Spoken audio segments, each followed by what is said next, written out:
hello, my lovely seekers and finders. Welcome to the Way of Truth number 25. Number 21. 25 will be later. So, my name is Artem Boisov. I am a spiritual teacher. This is my website. And in this broadcast, we discuss all matters of spirituality. So, let me see if I have any questions from the audience.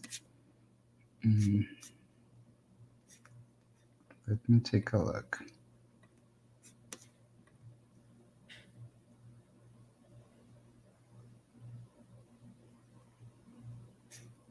Okay, so we don't have any questions and comments now, so I will address some of the questions from my Discord community.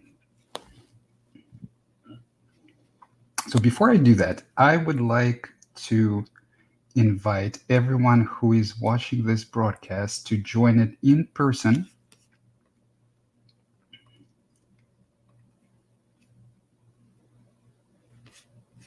Just a second.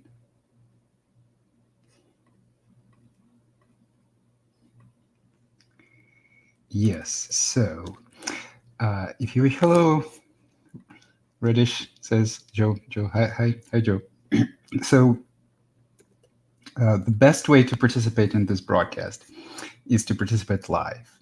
So if you wish to speak to me on any topic whatsoever, please follow this link and I'll bring you on stage and we'll have a live conversation.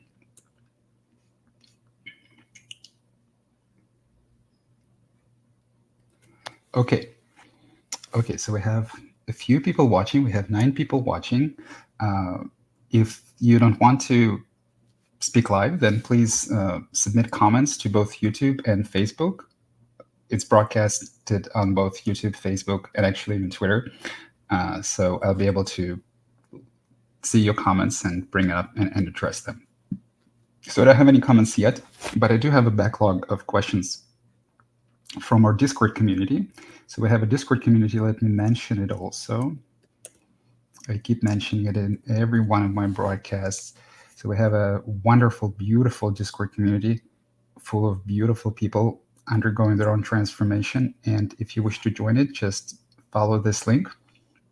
Anyone can join. It's an open community. So let me take a look at this community. We have a channel called Questions for Artem, and I have a backlog of questions there. So I usually start my broadcasts with addressing some of these questions. But if you join live, I will give it precedence, of course, because a live in-person interaction with the teacher is always much more productive than text exchange. This is what a lot of people in spirituality do not understand. Let me take a look. Okay, so let's start. SK is asking on September 20th, so that's my backlog. Artem, can you talk about phobias? For example, I get an intense reflex, like nervous reaction to flying insects, flapping wings. Although rationally I know butterflies or dragonflies are harmless, my body gets a panic attack over it, like a reflex. Others get very deeply uncomfortable in small places or the fear of flying or dogs and cats. The thing about phobias is that they are so viscerally intense, a tremendous tension in the body. Gradual exposure has been beneficial to resolve this slowly over time, though bigger insects still send me into shivers. Well, I'm sorry. Did you have any phobias or did they get resolved along the way? Wonderful question. So,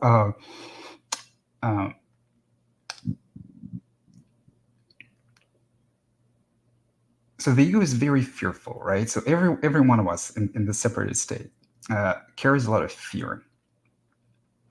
And strictly speaking, what phobias are is when a specific life situation, it could be something completely benign, like a butterfly, is associated with a fearful response, and it brings up this fear. right? So it's easy to see in some circumstances that it's completely irrational.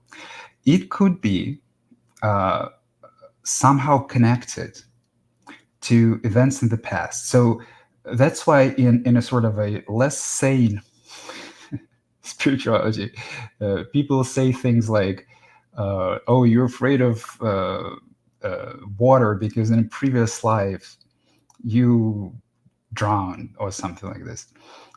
This is where such explanations come from. This is all good and fine, right? Unless it comes to things like being afraid of butterflies. Like, what, in a previous life a butterfly ate you, or like we would have to go as far as in a previous life you were I don't know, like some bacteria that a butterfly ate. I don't know, really. I mean, it gets real absurd real quick. The reality is you. Uh, it could be quite random, or it could be from some event that you will not ever remember. Like for example, something like you were seeing a picture of a butterfly, and I don't know, your parent got very angry at you and screamed at you at this moment, and you got very scared, and somehow it associated. You see, so it can obviously be about something that is potentially dangerous. For example, the fear of heights, or it can be about something that is absolutely not dangerous. For example, butterflies. And your question is a perfect, wonderful illustration of that. So, uh, with regards to me, I had fear of heights, not extreme. So I actually never had any phobias, which doesn't mean that I didn't carry all of this fear. The fear was extraordinary. The fear was intense. The fear, the fear of death, the fear of life. You can call it by many names, but the fear was extraordinary and intense. The only thing that it means is that in my psyche, at least specifically, it did not associate in a very irrational way with something. Uh, but I did have quite significant, I would say, fear of heights, which, yes, dissolved. It was a miraculous thing for me to watch. But I could have never imagined in the separated state that I would be able to be looking down, like, something like Grand Canyon, or uh, from the Empire State Building. I could be like really looking down and experience no fear whatsoever. I actually thought that it was impossible. Uh, and also, what tends to happen actually during the unfolding is that this fear, this very same fear, starts kind of latching onto some associations, which it had never done before. So it's all about fear. It's actually not even about what you're afraid of. Like, for example, I was never afraid in my dream life, in my separate state, to die from cancer. Uh, Neither of my parents had cancer. It doesn't run in the family. I was never afraid. But during the unfolding, you see, it's like something happens, I like start feeling a little bit off, and I was, or any like indication, I don't know, and I'd be like, cancer, and the mind would be like, cancer. And in my wife, for example, she had a lot of fear associated with being poisoned, right? Never had an issue before, but during the unfolding, when she dealt with a lot of fear, and oftentimes we go through, like, especially if the insight is deep, uh, maybe not embodied, but deep on the intellectual level. So you kind of saw what it's about, but it's not fully embodied. So the fear latches into anything pretty much, and you can have periods of like a year where you live in constant fear and paranoia, and that was the case with my wife. And she, for example, uh, used to get very scared that she would be poisoned from something she ate. So she would cook something and then eat it, and then if she felt just a little bit off, she would get a kind of a bout of paranoid thoughts and fear. This doesn't happen to her anymore. So the same thing with butterflies. You are right that the cure is exposure.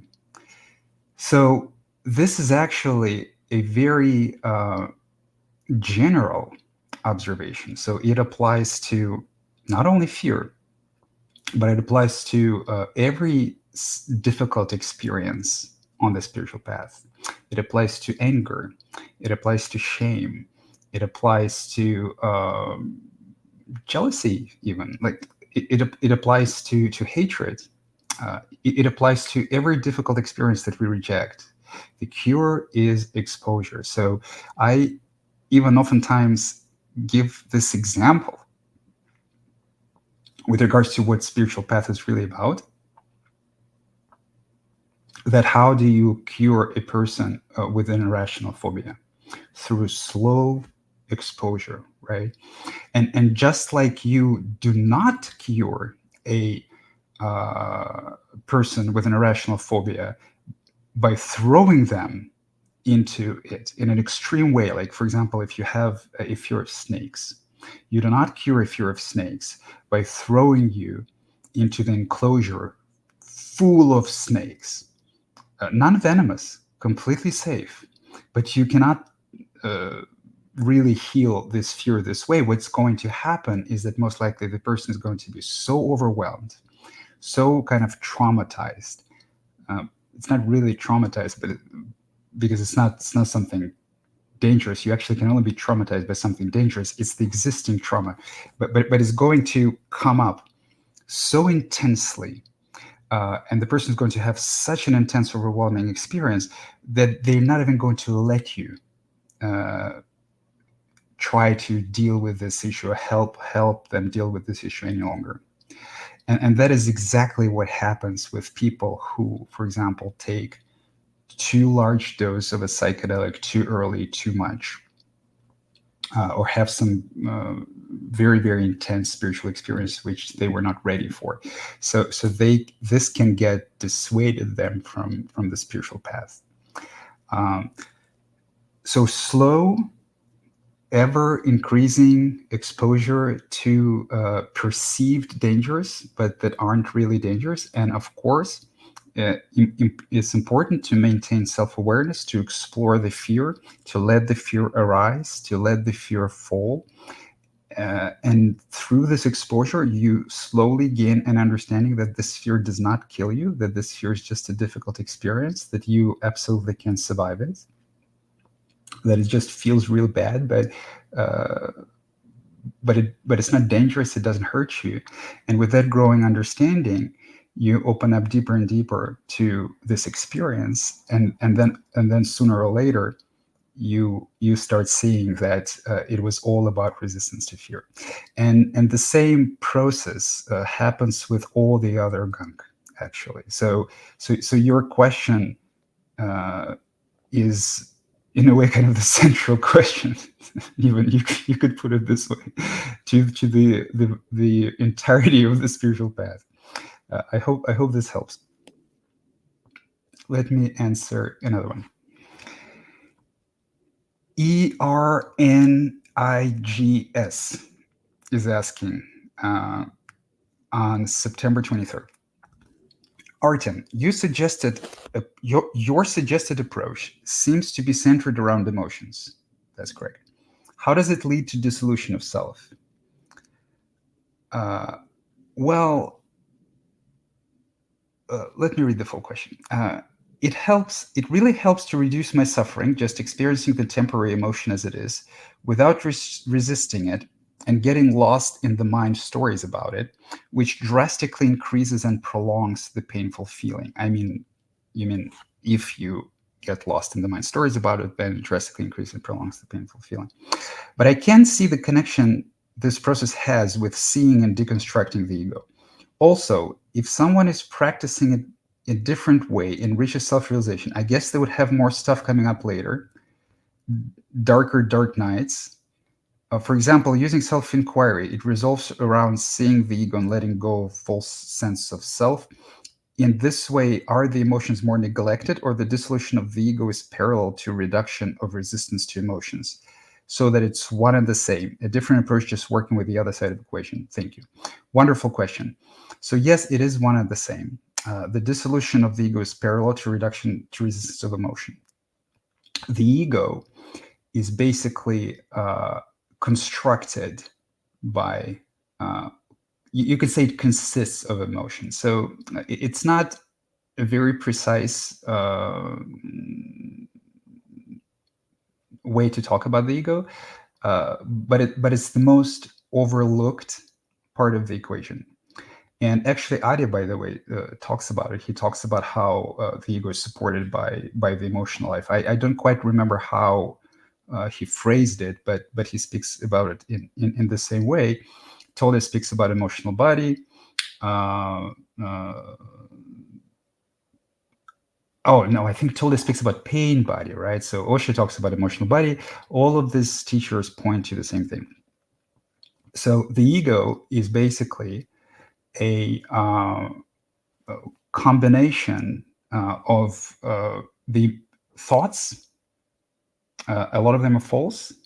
Most of them, pretty much all self-referential thought is false, and the emotional reactions, the responses that these thoughts arise, right?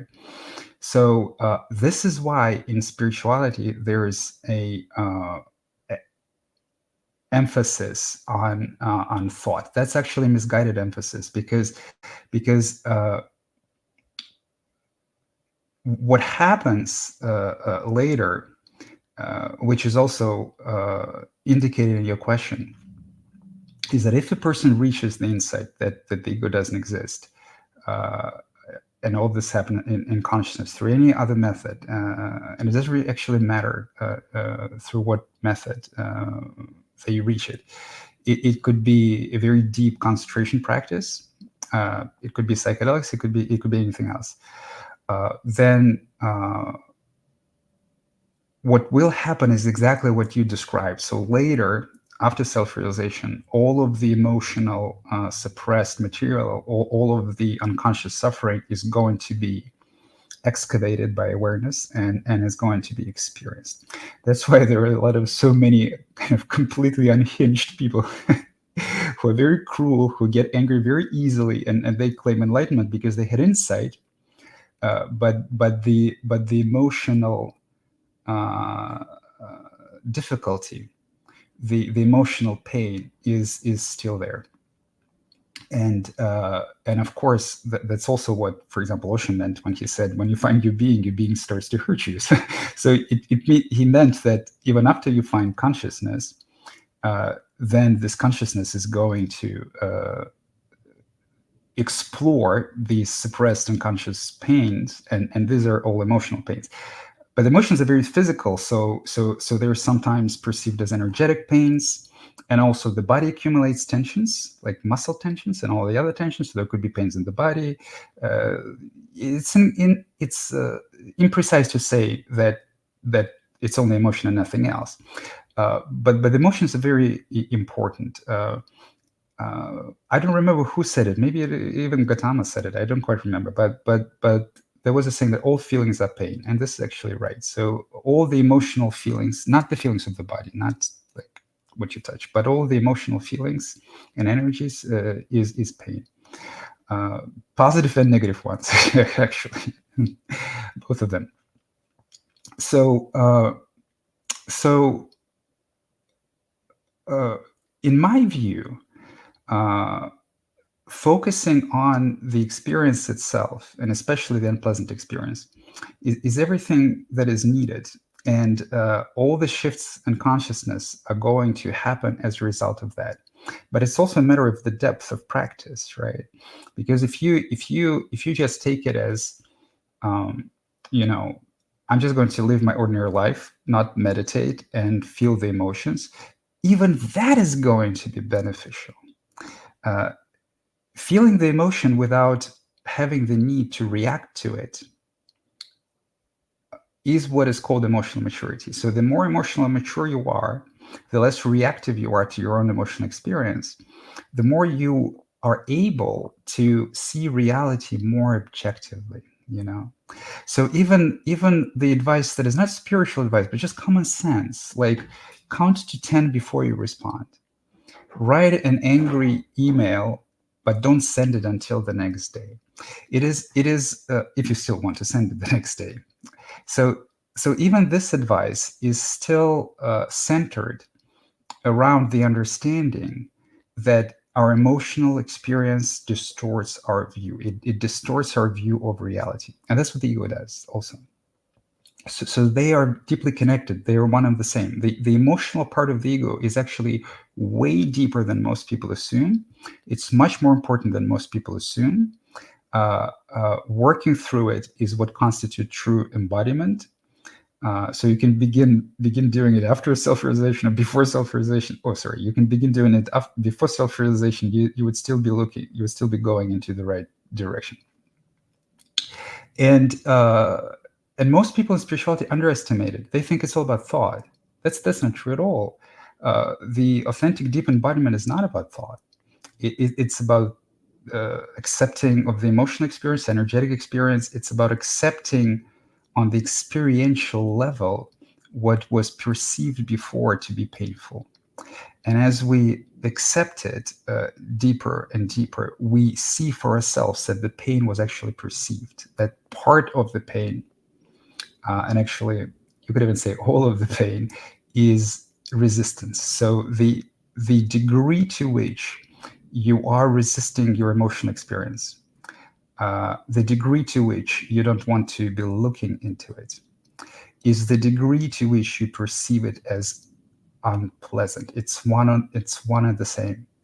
When you are entirely ready to be looking at it, and you are entirely ready to accept it, and there's no resistance to it at all, you cannot possibly describe it as pain, because if there is no resistance, then there's no discomfort, right?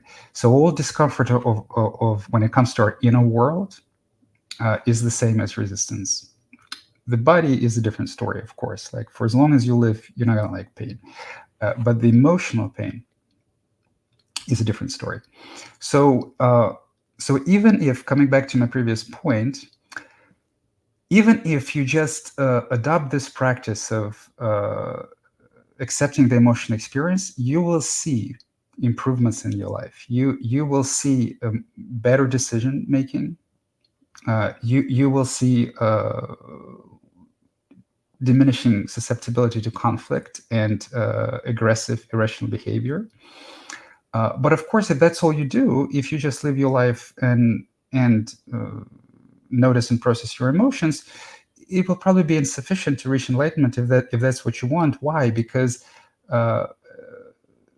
authentic enlightenment requires quite more intensity and quite deeper practice. So if you begin doing it in meditation, and you meditate for hours or for days, or if you do something similar in psychedelic trips, then, or in any other forms of practice that is way deeper than the extent, the intensity of emotional experience that life brings you. Like, for example, an honest explorative inquiry with an enlightened teacher who does not have painful responses, speaking about things that you do have painful responses to, might arise in emotion and in intensity that is unfamiliar to you before. That is something that living your life in a society where everyone censors their speech like crazy, and everyone pretends that we don't have any problems and everything is okay,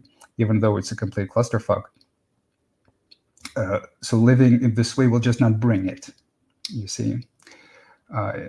So it's a question of intensity. It's the same practice. It's the same destination. But it's the practice of intensity. So it's the question of intensity. So if you do this practice not only in life, but in long meditation. If you do a lot of meditation, then sooner or later, as a result of this practice and this practice only, there will come consciousness shifts. If you actually look at what the spiritual traditions say, they say the same thing but in different ways. So, for example, when people describe true meditation, good meditation, they talk about accepting every experience, being open to any experience. And the concepts of clinging and avoidance in Buddhism are the same thing. So we try to avoid a specific experience that could arise in meditation or in life, a specific internal experience, and we try to cling to an experience that we like. And those are two sides of the same coin, because clinging is avoidance. Because if you cling to something, it means that at the same time, you say, well, I'm afraid that something that's going to come up later is not going to be pleasant. That's why I cling to it. That's why I cling to what is pleasurable now, because something else that will come afterwards I might not like, right? So clinging and avoidance are two sides of the same coin. And so the only difference is that in meditation and the spiritual work, it applies more broadly to experiences that are not exactly emotional, like, for example, energetic experience, kundalini awakening, different energetic experience in the body, bodily tensions, and things like that. But still, the emotional component is the bulk of it. And so, and also, the bodily tensions and obviously energetic kundalini experiences are usually not accessible to people who are just beginning to meditate or as part of their daily lives. Usually, the only thing that is quite visible is emotion, and so it's sort of it doesn't make much sense to talk about it. That's why I speak mostly about emotional experience, and it applies on the spiritual path from the very beginning to the very end. You will feel other stuff too, and treat it with the same approach of not rejecting any experience. But the emotions are the bulk of it. That's why this is my stance, and that's why I speak about it a lot. Talking about thought all the time, or talking about who am I all the time, doesn't really matter. Because even if you have this self-realization that you are not your thought, this by itself doesn't change anything. That's why you see so much insane behavior in spiritual circles that consider themselves insightful.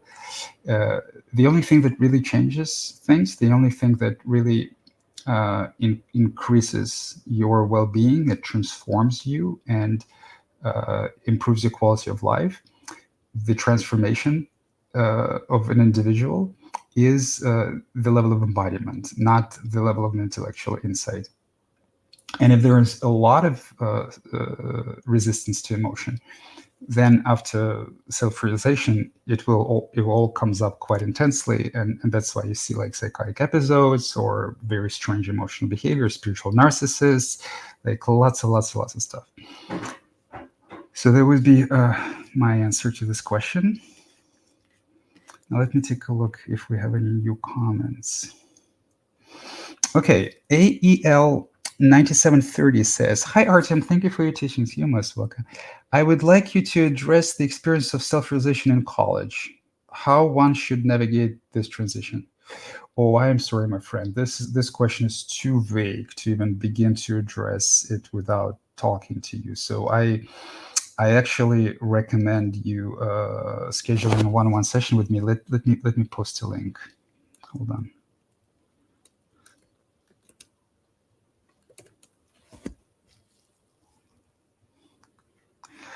Okay, so this is a link. So you can schedule one-on-one session with me. If you are financially struggling, there is an option to do free one.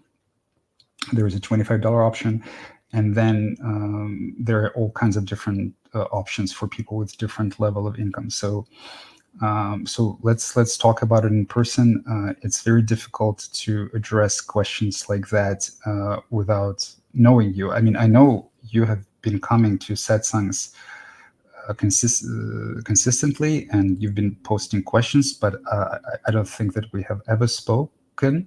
So I don't know much about you. So let's talk and discuss your struggle. Kino says, hello, Artem. Hi. Reddish Orange says, oh, that's Joe. He says, insect bites freak me out. I become incredibly rigid when walking through a swarm of midges. I actually used to be scared of bees. And the reason I used to be scared of bees is because when I was little and I visited countryside every summer, like real countryside, like I even milked a cow once. Bees love to bite me. And one time, even, you see, you're not going to believe this because bees are so weird. One time I was bitten over here, or here somewhere, but maybe like it got right into the blood vessel or something like this. But as a result of being bitten over here, like my whole face over here was swollen, and it usually wasn't like that as extreme usually. But this, I was so taken aback by it. I was bitten in my lips, and then I had eyes like this. I had lips like this. So as a result, I developed a fear of bees. And again, to my speaking about the question that SK posted and I addressed previously, to my great surprise, the fear of bees completely went away, and I was able to, and I still do it, as I walk around the neighborhood and I see bees pollinating the flowers. I was able to just sit down and like very closely, just like this, and on this I would watch them how they do it, and it would be beautiful. I could have never done that before.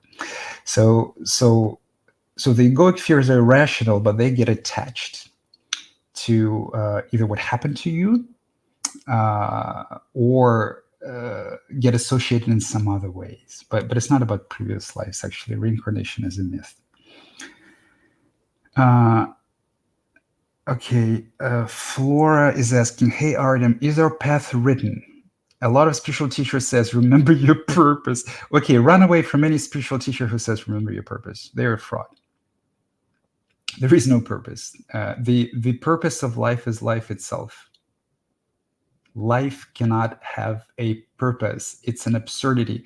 Only an ego has a purpose. And it's very easy to show. It's very easy to show with reason. Like imagine you have a purpose. My purpose is this, right? The purpose of my life is this. Okay. Now then imagine you failed to achieve it. Does that mean your life is a failure? What a absurd statement. What a life rejecting statement, right? So, if you have a purpose that you must achieve, then you are self-rejecting in a lot of ways. Also, here's another argument.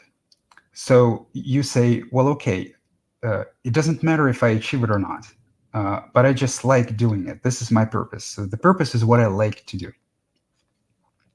Fine. Now imagine you stopped liking it and you want to do something else now, right? So then, are you able to? Are you a slave to your purpose? Will you say to yourself, oh, well, no, I cannot, even though I hate already doing what I'm doing, but I will continue on my mission, even though I hate it. What's self-rejection? And if you say, I will just switch to something else, well, then why do you call it a purpose, you liar? If if you can easily switch your purpose to something else, the moment you no longer like it, then it's not a purpose.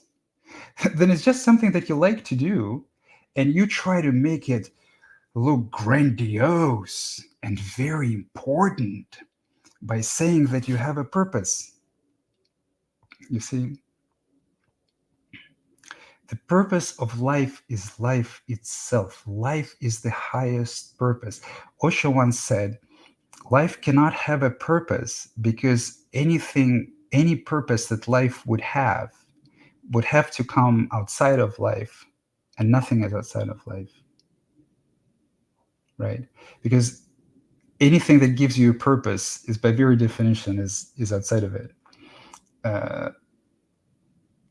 I cannot give myself a purpose. Like, I cannot give myself a task. Someone else might give myself a task, but I cannot give myself a task. If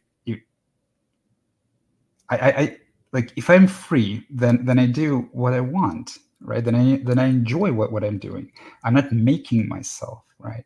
So purpose has this element of being made. So Annie talks about purpose have this sort of smell of slavery, has like a smell of enchainment. So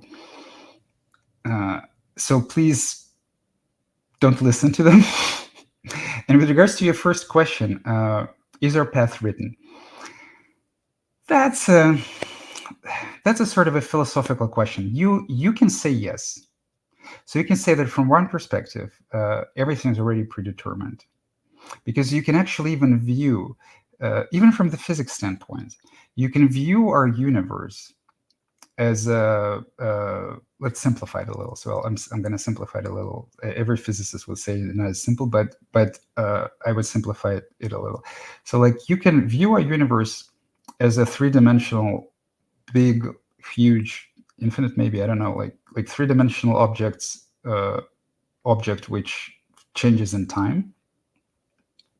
But you can also say, well, okay, time is just a fourth dimension, and it's a fourth dimensional object that doesn't change at all.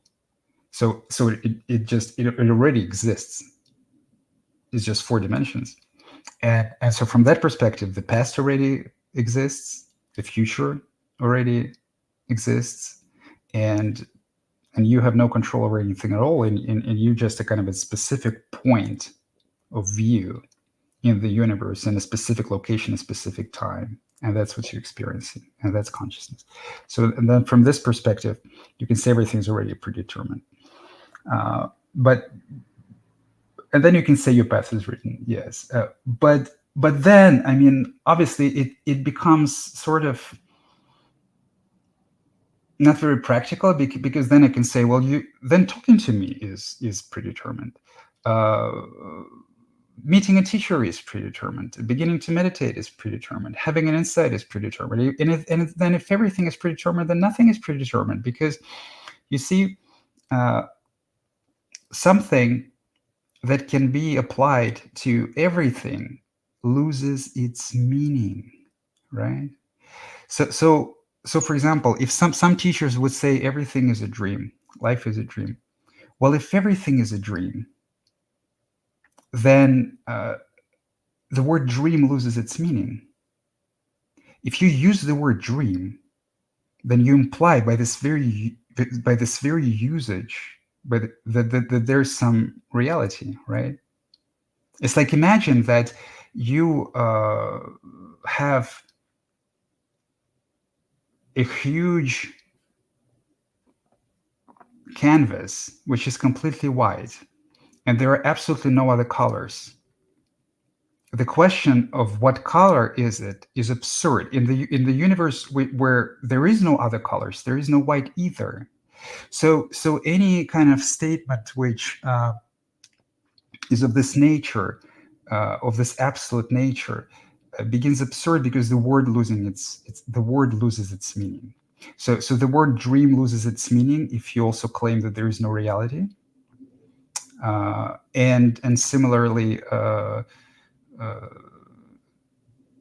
any description of any color loses its meaning if there are no other colors. And something similar happens here. So those are interesting philosophical statements that we can describe and we can poke and things like that. What is important in thinking about it, is considering it and reflecting on it, is your energetic reaction to it, is how you, like, oftentimes actually, deeply reflecting on these philosophical questions can make you feel like you're bordering on insanity, and that's oftentimes what happens with philosophers. So it's actually very difficult to be a philosopher. So a lot of them drink.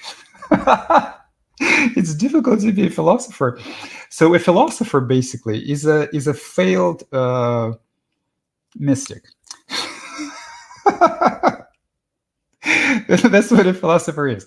So he tries to figure out reality, but he doesn't take the efforts far enough so that he begins to feel like he's going crazy and begins to stare into the void. And so philosophy, like, takes a significant amount of mental power, but still some which is still misapplied and in some way not brave enough. So Kinho says, I always felt that life is a dream teaching was not accurate. Of course it's not. I spoke to many teachers who say life is a dream. You know what happens? They get triggered by me and never want to speak to me again. And they get very uncomfortable. So that's why I never say this. If something is a dream, something must be real. So that's why I say that enlightenment is not waking into the dream. So the talk about everything is a dream happens during the lucid dreaming stage of the unfolding. So that's when people start saying things like that. Everything is a dream. So enlightenment is not waking up into your dream; it's waking up from your dream. Another way to say the same thing is the last layer of the dream. So okay, so if you want to say everything is a dream, fine. But then the last layer of the dream, as you go through the layers of dreaming, and you would have to agree that the egoic dream is a kind of a much bigger dream, is a much more dreaming than the enlightened dream, okay? So even if you speak about it this term, then basically the last layer of the dream is reality. The last layer of the dream that can no longer be transcended until you die. Right, but if you live an enlightened state, if you live your life in the enlightened state, the last layer of the dream that can no longer be transcended then can be called reality. But semantic games like this, where words completely lose their meaning, are not useful for anyone, except if it gets you frustrated, if it gets you feeling that you're going insane and crazy, if there's some emotional response, some energetic response that you can work through, that you can learn to accept, kind of like koans. The function of koans is to make you frustrated. Actually, the function of koans, the true function of koans, is to get so amazed how the mind can get obsessed with an absurd, nonsensical question that doesn't make any sense at all, that temporarily you jump out of the mind, and this is where you have your Kensho moment. That's how koans work. There are no answers to koans which make any sense. They are designed to make you go crazy. They're designed to make you very frustrated. There are just so many misconceptions of spirituality. It's crazy. Like almost everyone is insane on one level or the other. Kinho says, Artem, do you think that many spiritual teachers are teaching from an immature realization? Most of them. Almost every spiritual teacher I met is immature.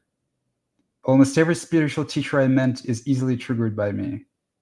Almost every spiritual teacher I met rejects me, and almost every spiritual teacher I met projects their insecurity and their pain and triggers on me. And that's why it's very easy. It's completely effortless for me to spend as much time as I want with them and talk with them about anything. And none of them wants to do the same with me. And then, of course, they come up with all sort of bullshit excuses to protect the remaining ego, how like I'm ignorant and blah, blah, blah, blah, blah, blah, blah, blah. Most of them, unfortunately, there are very, very few deeply realized teachers. Adyashanti is probably the deepest living realized teacher that I am aware of. Most of them are very immature. And then you say, apart from Osho and Adya, what other teachers do you certify as authentic and deeply realized? Here's the thing. I have not spoken to or read much of other teachers' materials because I just didn't have a need to do it, right? Because absolutely nothing that I read brings me any value or arises any response in me. And so I cannot really honestly evaluate them. I can evaluate anyone who I spoke to or who I spent time in physical presence because that's obvious. It's quite obvious to me, kind of, the tics, the tensions, the discomforts, the kind of lack of relaxation, reactivity in person. You can evaluate all this in person. You cannot evaluate it in text. You're not seeing a person. So you can evaluate it by looking at the face, by listening to the voice, by looking, by poking, by looking at the reaction of the person, how relaxed they are, basically, right? But with regards to reading teachings, I have not ever spent any time with Adi in person, but I saw his videos. That's one, and then I read him when I needed him, and it's the same with Ocean. And so it's clear to me, right? But with other teachers, just spending time on reading their teachers and watching their videos just to gauge their level of insight. I mean, why would I do that? It's a waste of time. I would much better spend time with my students. So if there's a spiritual teacher who thinks it's the opposite, then I invite them to spend time with me, actually, in physical presence, right? So I can come to them if they want me, or they can come to me. It doesn't matter. But I will certainly not spend like days of watching and evaluating their material just to give a question, just to give an answer to this question. So if you have a specific question about a statement that they make, you can ask me, like, for example, I've been following this spiritual teacher and he says this and this. And then I can look at the statement, I can look at the context of the statement, and I can say he's precisely correct, or I can say, no, this is still coming from delusion. I spoke to Frank Young yesterday, and we've had a wonderful conversation. Frank and I are agree on pretty much everything. I confirmed that Frank Young is very deeply realized. I have not watched him teach. There's also a certain amount of skill associated with teaching. So as I taught, I gained more experience. Experience with teaching is important, but it's also very, very much overestimated. So a lot of people assume that the skill at teaching, a lot of people think that teaching skill has much more to do with experience than the depth of embodiment. This is actually not true. There is some amount of skill that comes from experience. Yes, absolutely. I cannot deny that. So exposing to different students, looking at the outcomes, trying different things, yes. But I would say it's 20% experience and 80% the depth of embodiment. That's why, that's why Ramana was so effective, for example. He didn't even say much. You can just being in the presence, in the physical presence, and engaging with a teacher on a human level can be extraordinary moving. So I think it's something like that. 20% experience, 80% embodiment, and that is why Frank was told once. Looking in your eyes is like smoking TNT, and it's true, and it's the same with me. I had people who had can show moments of insight or satori just from looking me in the eye. I cannot guarantee it, obviously, because it's up to you. It's not up to me. There is no guarantee in any of that. But I can confirm that Frank is very deeply realized and quite significantly embodied. Like the depth of it, I'm not sure, but A lot.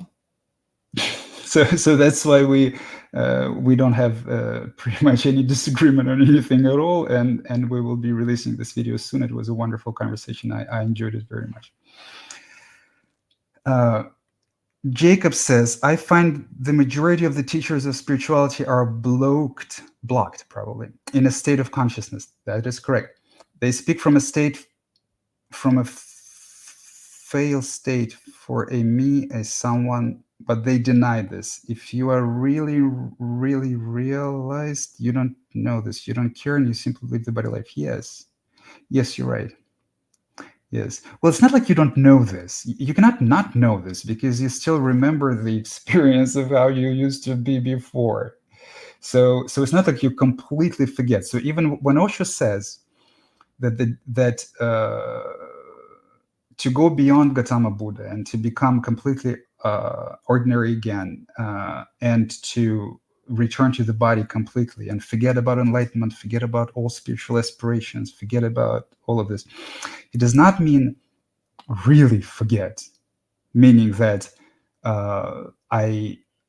someone comes up to me and say, oh, do you remember how you used to suffer before? And I would be like, no, I never suffered. That's insanity, actually. This statement means I'm enlightened. So I actually spoke to some people that have extraordinary shallow realizations, and asked them a question about their past suffering, and they go, I never suffered. And this means, what they're trying to say is that I am consciousness, and consciousness never suffered. Very clever. These guys are so funny. So what Osho means is that the mind stops thinking about it. And that's all of the forgetting and enlightenment. You don't actually, and it's the same misconception. So when you start forgetting your suffering, you actually start forgetting on the emotional level. You do not forget in enlightenment the events of your life. You forget your reactions to them. You forget the pain that is still in you about them. That's what you forget. And so it becomes effortless and completely painless to talk about the events of your life, even the most painful and tragic events of your life that happened. So like an enlightened person would be able to speak effortlessly and without any pain about the death of the loved one, for example, that happened in the past, or about the childhood abuse that they suffered in the past. And so something similar happens with enlightenment.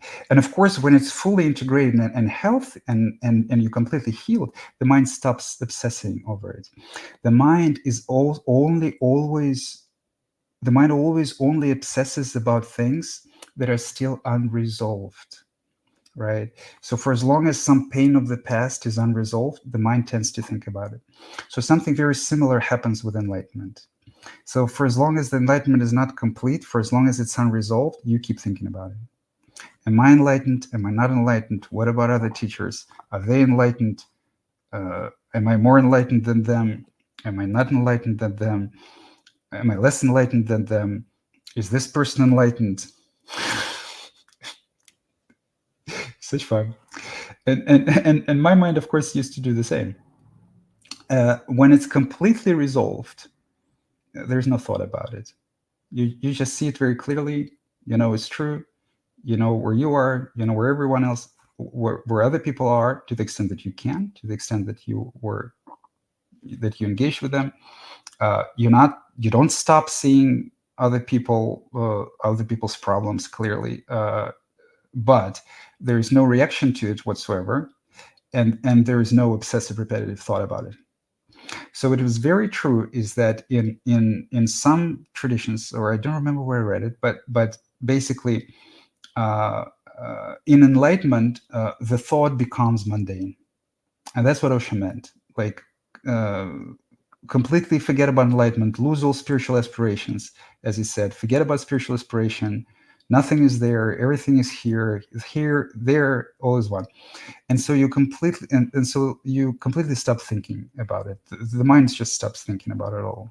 and the thought becomes mundane. That's why they described the state of the ultimate Buddha as the supra. I think they call it supramundane. So it's mundane. It's completely mundane.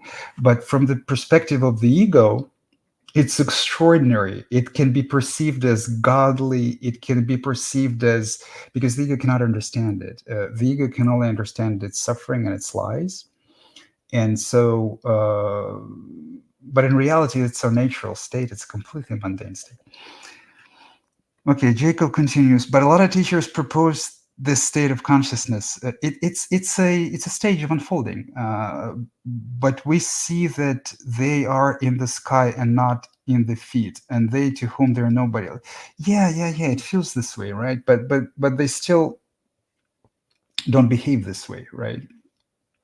And I also felt like I'm in the sky. I'm nowhere. I'm everything. I'm everything.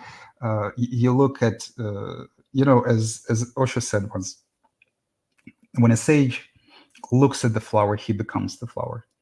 And so the state of oneness and the state of consciousness, everything kind of experientially becomes you. It's a stage of unfolding. So you don't feel like you're a human being walking on earth. No. And I felt this way for years, for probably like a year. And I would have probably felt this way for 10 years if I wasn't completely determined to see it to completion, and I didn't continue to meditate and take psychedelics. Yeah, it feels this way. The reason that it's still hypocrisy and denial is because they don't behave this way, right? They speak this way, they feel this way, but they don't behave this way. So if someone says, that there is no me, I don't do anything, and things like that, but they still behave, they eat, they poop, they talk, they say there is no other, but then they try to teach you. Well, then what are you teaching yourself? What's going on in your mind? So lots of sort of this craziness.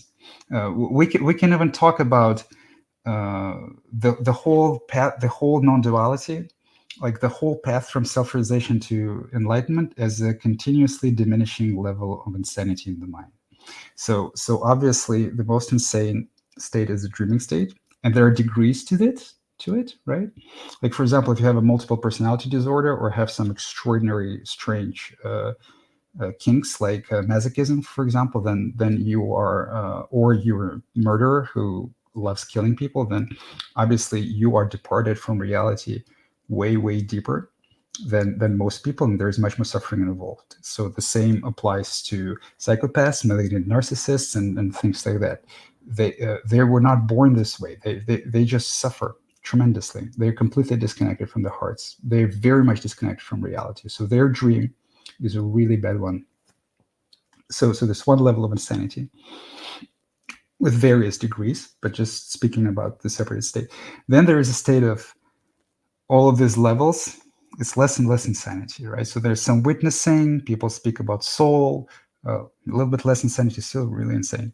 Then there is a level of consciousness, oneness, that's less insanity. And so there's still some insanity because they say insane things.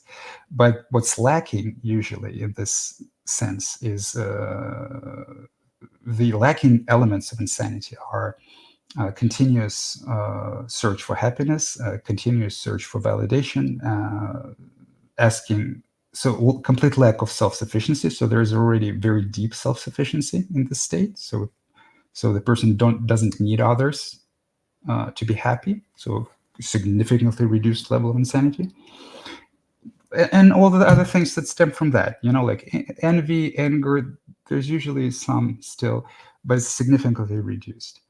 And so the deeper stages, the nothingness, emptiness, complete equanimity, acceptance of death, like it's just continuously, slowly reducing the levels of insanity. And that's why the enlightened mind is a completely sane mind, right? That's why in the enlightened mind, reason flowers, not just your body, also beautiful, relaxes, sublime, very enjoyable. not just lack of reactivity, lack of pain. All of this is true, but the reason also flowers because there's less insanity. And that's why when I'm speaking to these people, just using reason, they'll become very angry at me, and they start claiming that I am the one insane and blah blah blah. But at the same time, like exhibiting insane behaviors, like continually engaging with me over text, and I say, "Well, let's speak over video. I'm not interested. There's nothing interesting about you, but you just spent 3 hours texting with me." you know so it's like uh, there is there is very diminished amount of reason by the ego. The ego dims the intellect. It's like when people say the arrogance of the intellect, it's our intellect that is the problem and things like that. Mm-mm, mm-mm. The intellect is not the problem. The intellect is our biggest tool. The intellect is amazing. It is the intellect that can lead to enlightenment, because enlightenment in the whole spiritual process, the whole spirituality, is simply objective study of yourself, right?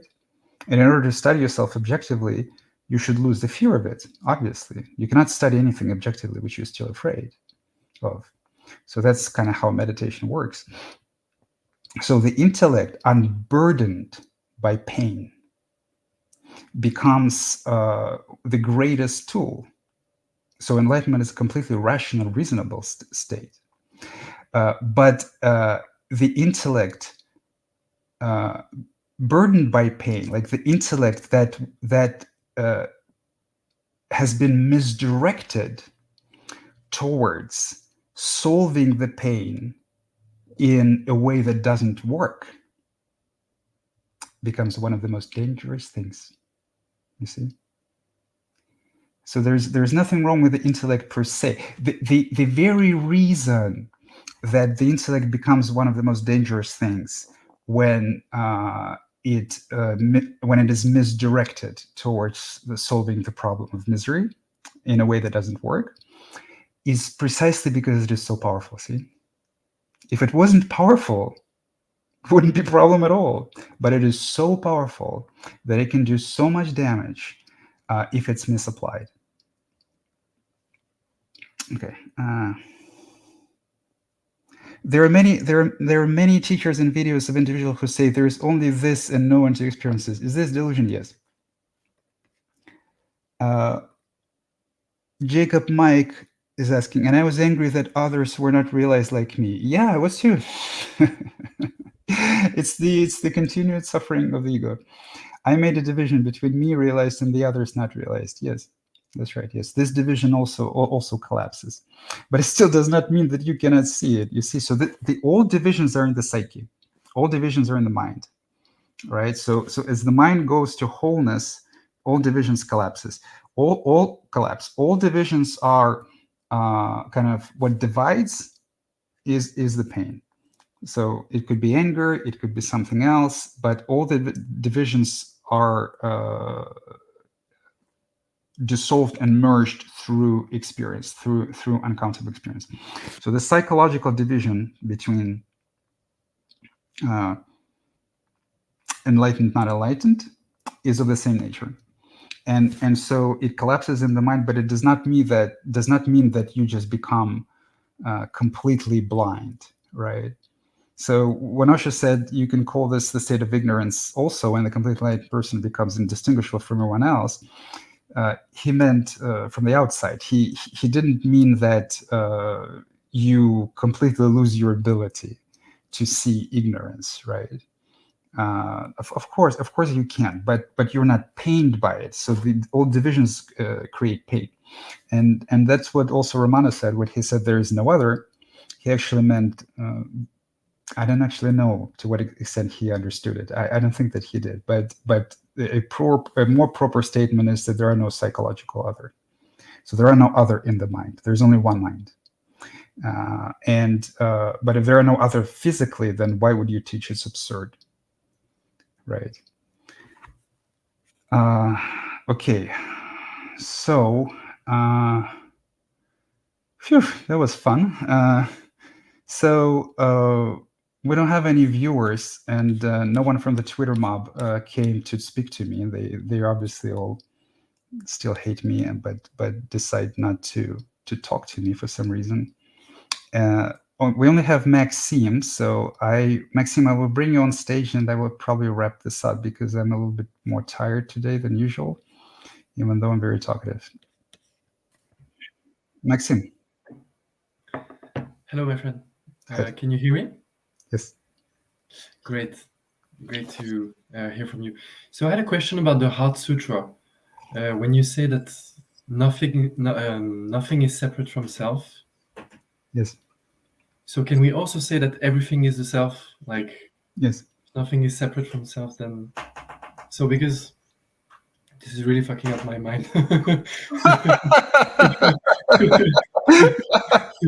Take your time. The philosophy and everything, right? But I'm also doing the pain process and just meditating and for hours during the whole day and everything. But this is really important for me because I'm wondering if nothing is the self, then nothing is me, right? Then I'm just the body. That makes perfect sense. If nothing that I perceive is I'm not sure that I would. Right. So can we start over? Yeah, sure. I didn't get how you went through this first thing to the body. Sure. So according to your definition, right, consciousness is not me. Awareness is not me. So anything that I perceive is not me, right? That's what you're saying. That's kind of not what the Heart Sutra says. That's a little before the Heart Sutra. Okay. So the Heart Sutra is actually very difficult to understand.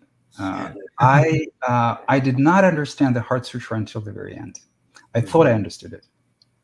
And in my commentary on the Heart Sutra, I say so. Most people who come to the Heart Sutra don't understand the Heart Sutra. So that's why the highest sutra. I heard some claims that Buddha never said this and someone else wrote. It doesn't matter. It's obvious to me when I read it that it's the highest sutra in Buddhism. Now, I think that what you're struggling with is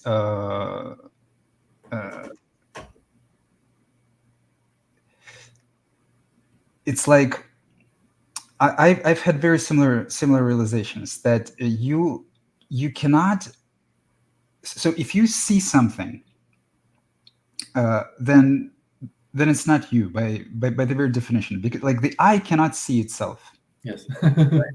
So just like anything that arises in your consciousness cannot be you. So yes. This points to consciousness as a deeper identity than any contents of consciousness. That's not what the Heart Sutra is about.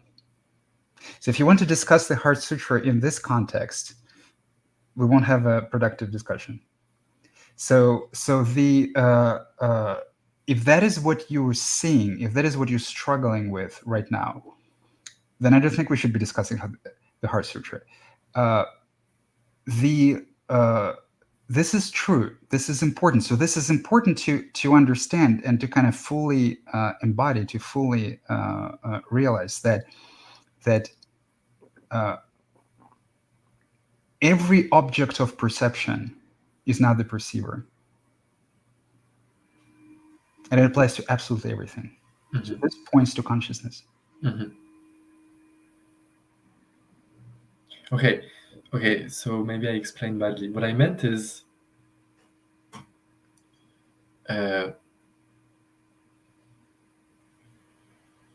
because consciousness is not separate from self. Then we're discussing the Heart Sutra again. Yes. Okay. Because consciousness is not self. Consciousness is not separate from self. Yes. Okay, so if it's not separate from self, then it's not self, but it's also self? Or is it, I'm misinterpreting? the way that I put it in my writings is that identification with consciousness is one of the layers of the dream. So consciousness is part of self, but it's not the entire self. Okay, okay, because I know this because we already talked about this, but the From some perspective, you can say that even the ego is self, because the ego is created by you. Right? yes, So the ego is part of self. yes, You can say consciousness is self. You can also talk about transcendental awareness as self. Uh, yes. so you can talk about, you can even talk about your whole life is self. You know, So because Osho talked many times about like the positive way and the negative way, right? they're Like equivalents ultimately. yeah, yeah. So I'm Yes, really yes, yes. yes, Because you see, it's the same as saying. That's why I don't like very much the spiritual language. I understand it, yeah, but yeah, it creates much more confusion in students than it should. yes, So the although it's also true that if you're sufficiently realized, regardless of how and regardless of what path you took, you should be able to completely understand the Heart Sutra. But yes,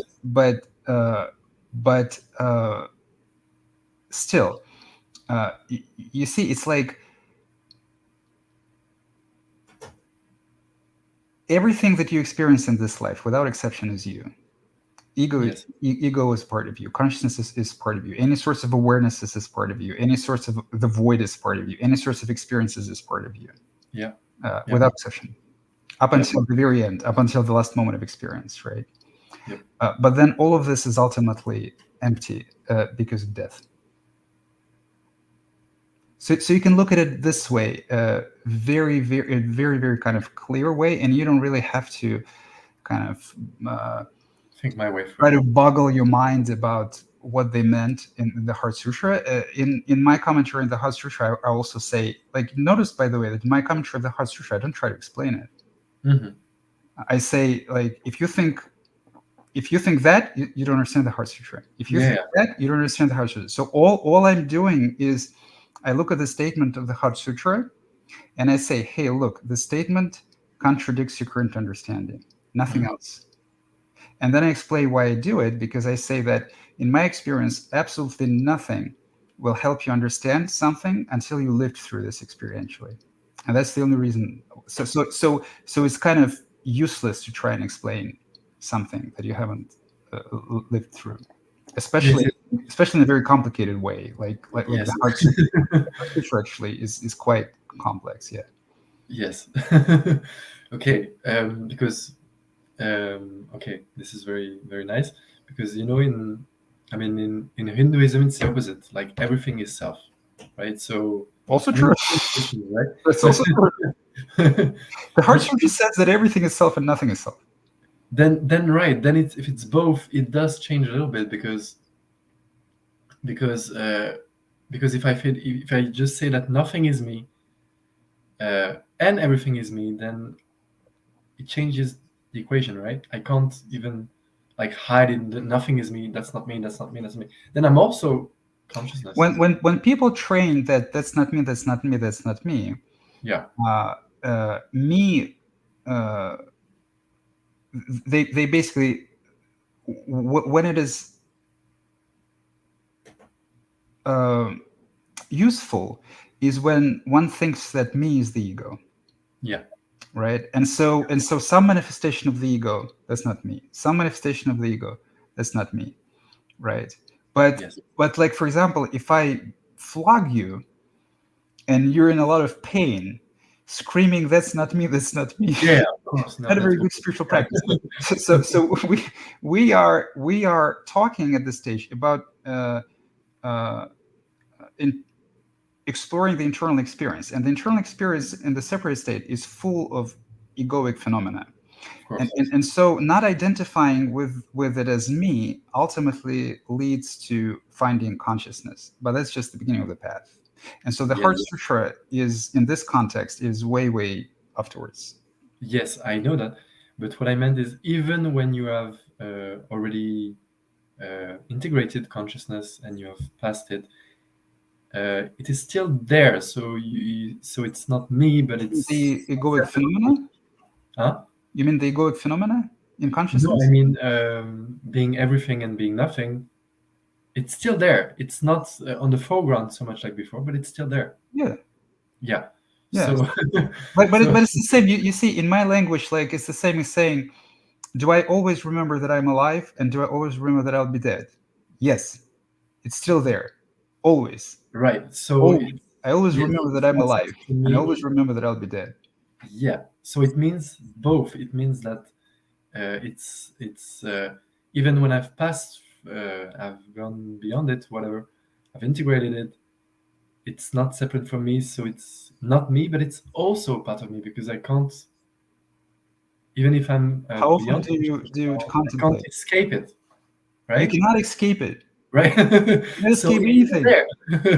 It's still there, right? Even if as an When you, identity, it's gone. how often do you contemplate it, and what comes up when you contemplate it? Just today. And what Today comes it's up? like 6 hours of meditation in the entire day, and I came to this. I need to ask Artem this question. so, so, so I'm asking them. Yeah. So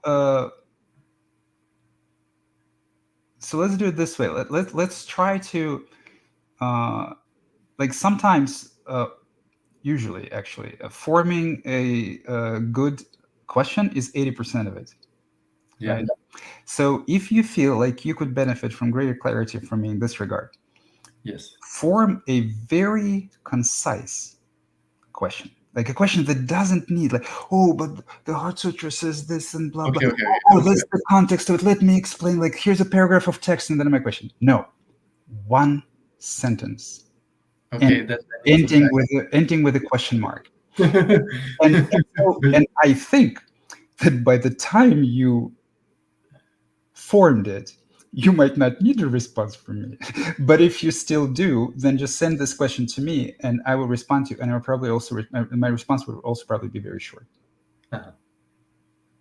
because there's a difference between talking about something and investigating, and then investigating. You cannot investigate anything that you cannot form a concise question about. If you cannot form a concise question about something, that what you're actually investigating is the mind's tendency to obsess and to talk Not absurd necessarily because circles, or Mhm. your emotional, energetic, bodily reaction to what's going on, right? And that's fine. That's fine. But This part is fine. It's what? more this energetic, painful part is dealt with. It's not. It's really curiosity, right? But then if we're truly curious about something, and if in a kind of authentic way, then we should be able to form a simple, concise question that is the subject of our investigation, right? If it is difficult, then what you're observing is the mind's tendency to obsess over things that are unanswerable. And I Oh, that kind is of the a word. conversation with me is not something that will help you, right? So when if you form a question, a well formed question, my sense is that by the time that you form it, you already know the answer. But the struggle to form it is the mind's obsession with questions that might not have answers. So try to form like concise, questions that can be answered. And Or say, maybe we can't answer it because it's beyond our mind capacity to understand, right? you like to talk. Yeah.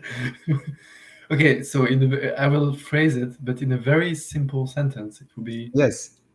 okay. Let me take 10 seconds, please. I have to think in human language. Okay. I still have time. Yes, you can take. um, You can think up to a minute.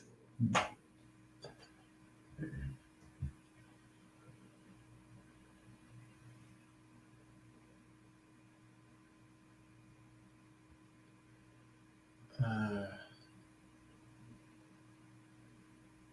okay, so if nothing is separate from self, right? If nothing is separate from my true identity. Wait. it's already complicated. There are already some assumptions and stuff. Let's first.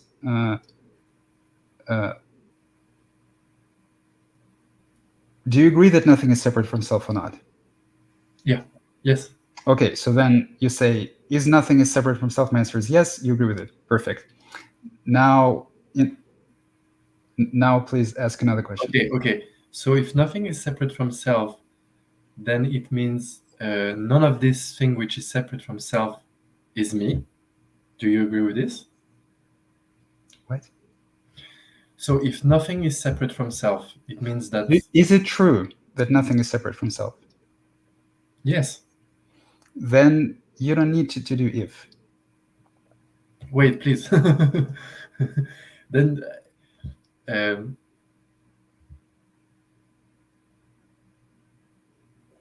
okay, I lost it. I lost it. I had something, but I lost it now. Your question isn't really like you see what you're asking. You say, what are the consequence of this? Basically, you say if nothing is separate from self, then so you say, what are the consequence of this statement, right? And at the same time, you claim that you know it to be true. Okay, wait. You So see, if nothing is separate from self, wait, hold on. Let I me. got it now. What? I remember now. Okay. Okay, so if nothing is separate from self, then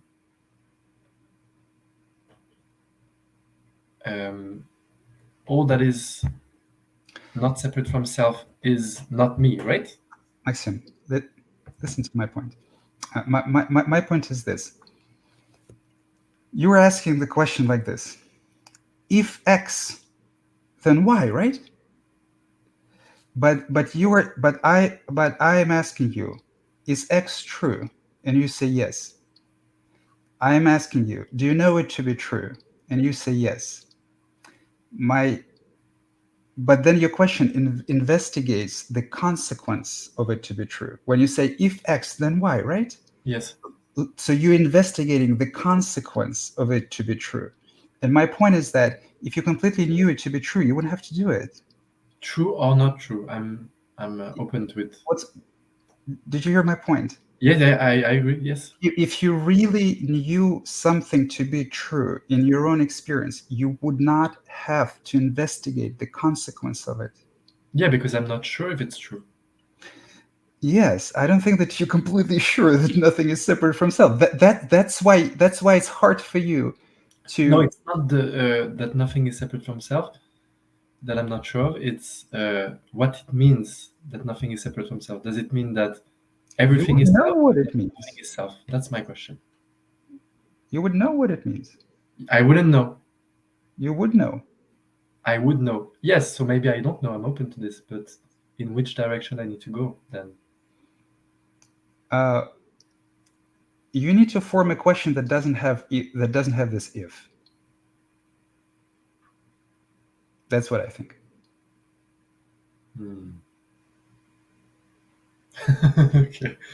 Okay. Because kind of by even by beginning to form the question that has this if, you are investigating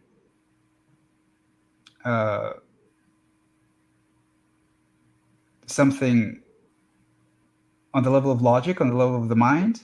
Yes. That you need to investigate on the level of experience. Yes, but right now I'm really asking on the level of logic. Okay. Here's what I suggest. And the reason is that I don't think that what we're doing right now is a very good use of my time. So let's reflect on it. Try to come up with a concise question. If you really wanted to have if, fine. Let it have if.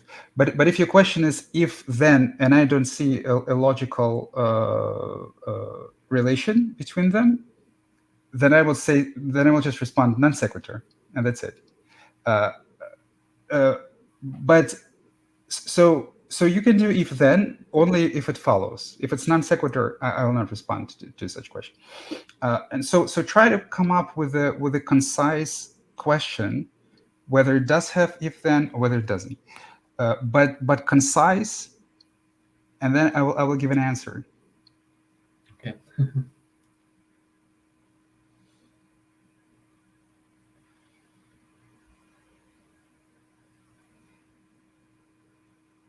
Cool.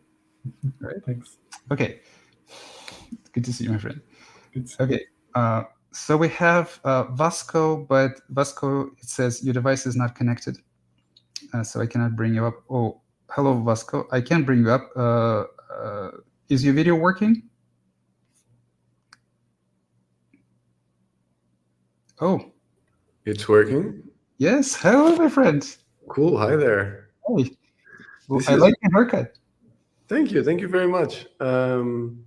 This is very fortunate because I have been thinking of speaking to you for a while now, and I just popped open YouTube and you were doing this live, and so Every Yeah, 2 weeks you do that.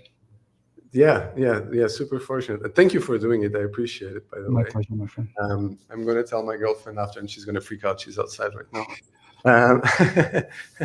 Yeah, I guess. The thing I wanted to talk to you about was I just did a 6-day Yana retreat specifically. What was the word? Yem? Yana, Yana?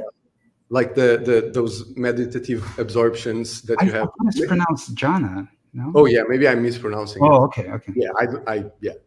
Yeah, Jana, and yeah, and I had this experience on one of the days where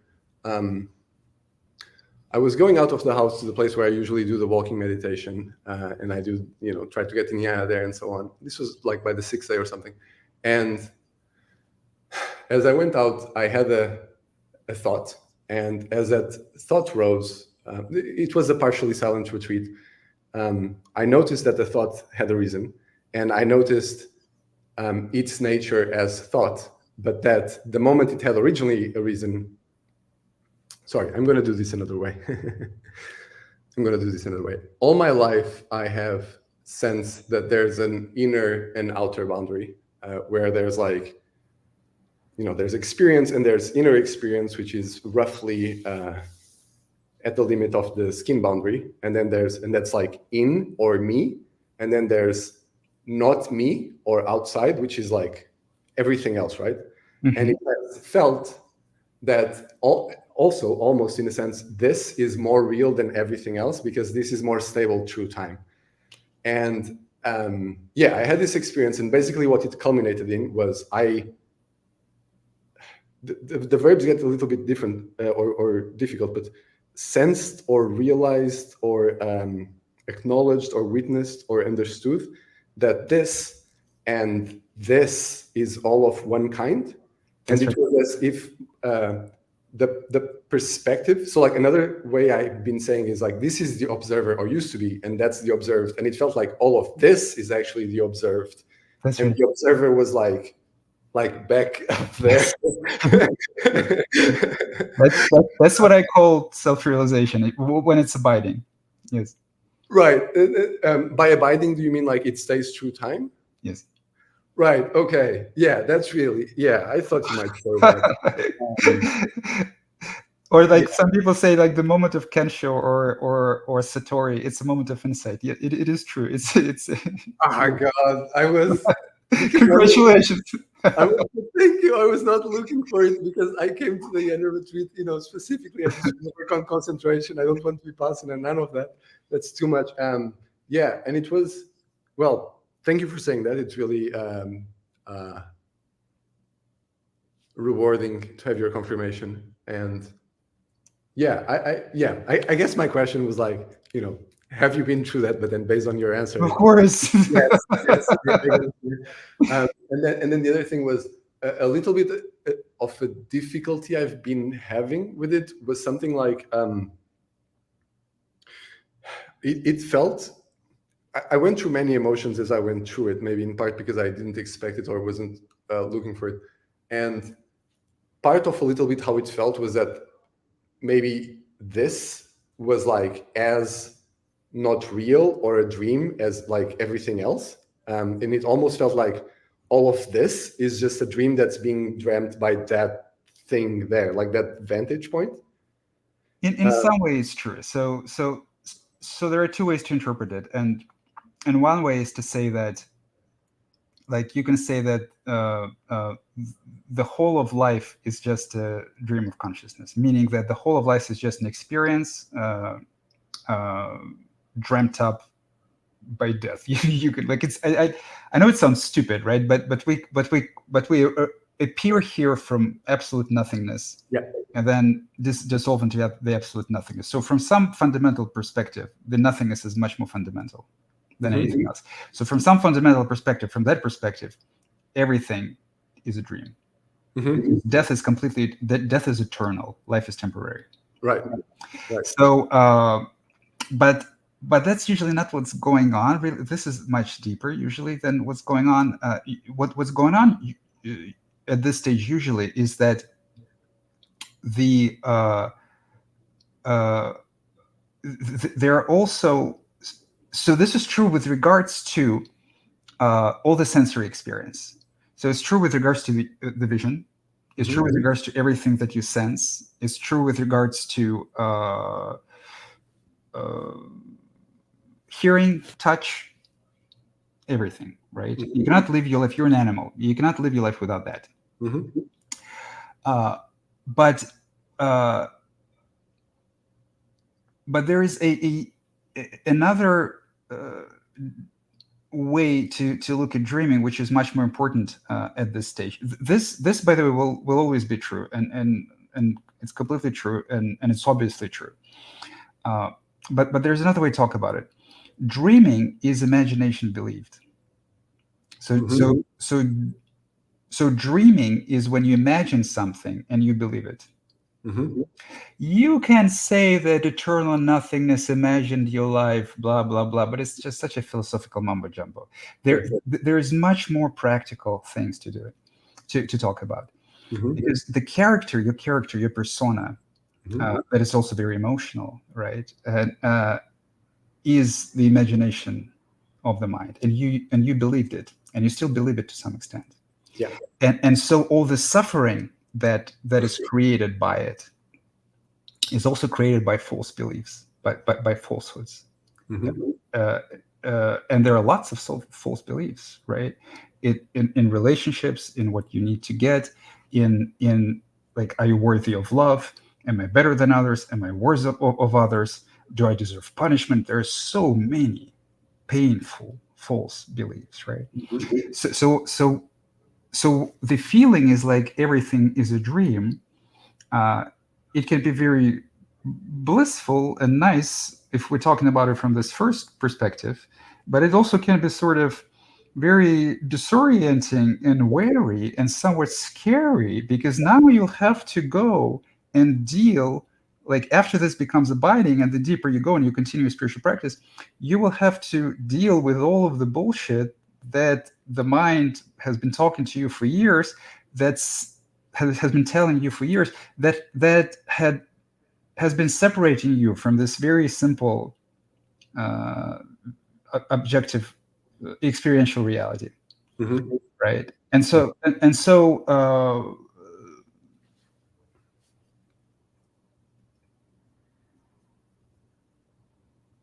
what continues to happen, like, even after this becomes abiding, what continues to happen is that consciousness continues to sort of excavate those beliefs from the unconscious during the spiritual practice, through emotionally difficult experience, examine them and throw them away.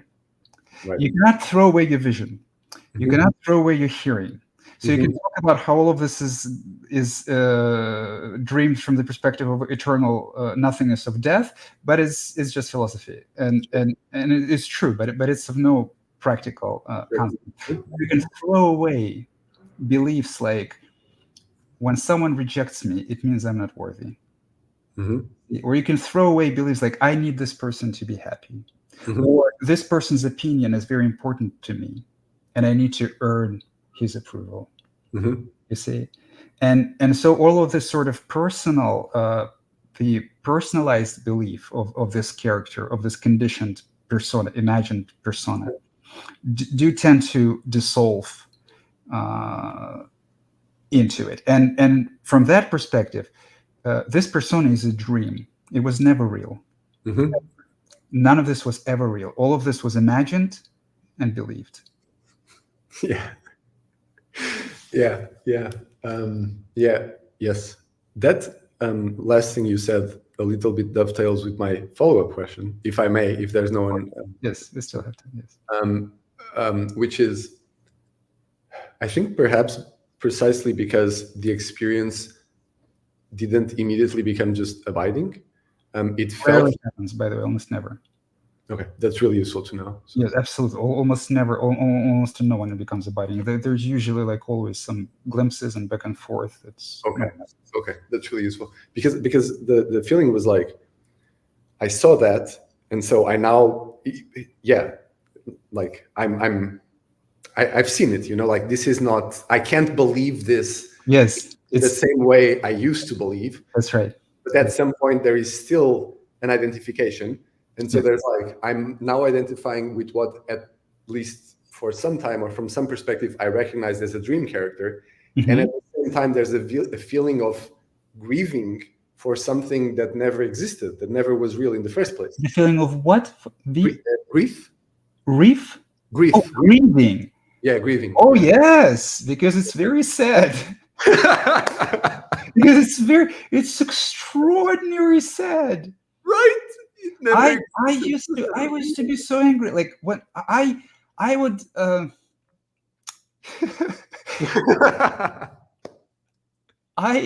had a one time I had an experience of I threw a bottle on the floor, screaming 40 years because I got enlightened at 40. Mm-hmm. And so I lived like this at 40 years. Yeah, it can be really, really sad. Yeah. So cry about it. Thank you. I appreciate that. Actually, that really helps. It's a very strange experience, and I feel, I didn't know what I was signing up for. I think, no one does. Enlightenment is always way, way, way more than what we sign up for. It's impossible to imagine the depth of it when you're dreaming. Yeah. Impossible. And even after my realization was abiding, and I was blissed out 24/7.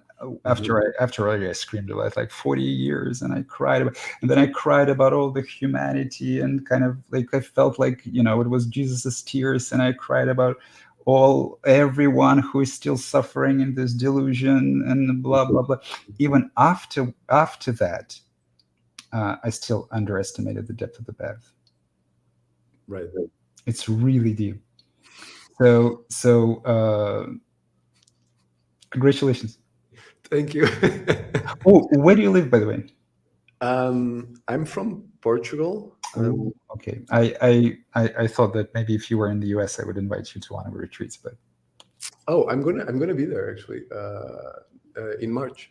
I'm also gonna contact you through your Calendly and book you. Yes, please. And you also can join our Discord. In our Discord, there's some discussion. Lots of stuff is going on, and there is also channel retreats. Where we discuss retreats. There's a role in the roles channels in person, and you'll get notified every time. Okay. There's some in person stuff that is going on. I'll check that out. Thank you. It was good speaking to you, my friend. You too. Thank you. Bye. All right, so I'll wrap it up. Obligatory things. Please, if you like this video, if you find it helpful, please like, subscribe to YouTube, to our YouTube channel, share it. If you wish to support our work, the work of our organization, you can go over here, and there are ways to support it. I'm also looking for volunteers to help with the website. And if you wish to schedule one-on-one meeting with me, I already posted this one today, but I just did it again. That's the link. So everybody, thanks for coming. It was great seeing you. Thank you for this wonderful satsang today. Love you all. Bye.